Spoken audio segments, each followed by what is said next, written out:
Sveiki, brangus klausytojai, su jumis Aušra ir podkastas 5 minutės. Kas padarė jį didžiu?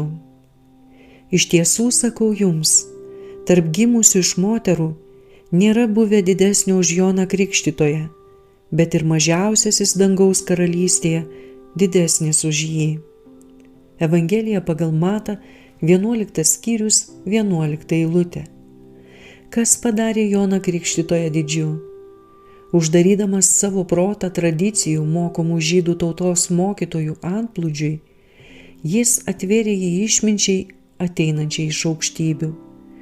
Jonas Krikštytojas nesimokė su iškiliais tautos žmonėmis Jeruzalės mokyklose tam, kad taptų tinkamu savo pašaukimui būti Kristaus pirmtaku.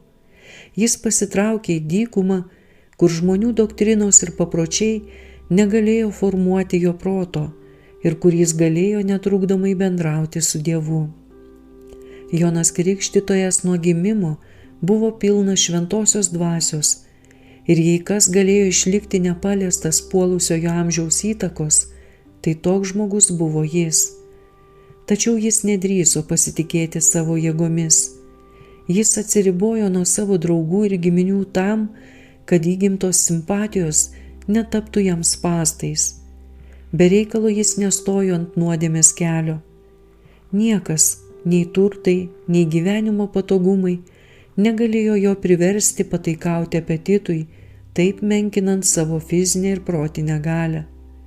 Dykumoje patirdamas nepriteklių ir vienatvę, jis studijuodamas Dievo gamtos knygą galėjo išsaugoti šventą jo didingumo pojūtį. Tai buvo aplinka, skirta gryninti jo moralę ir išsaugoti jame viešpaties baimę. Būdamas Kristaus pirmtaku, Jonas nesusitepė piktomis pasaulio kalbomis ar netyra jo įtaka. Jis saugojo savo sąžinę, kad kartais nuodėmė nepasirodytų tokia perdėm nuodėminga. Jis mieliau pasirinko dykumą savo namais, kur sąmonė nebūtų iškreipta aplinkos įtakos.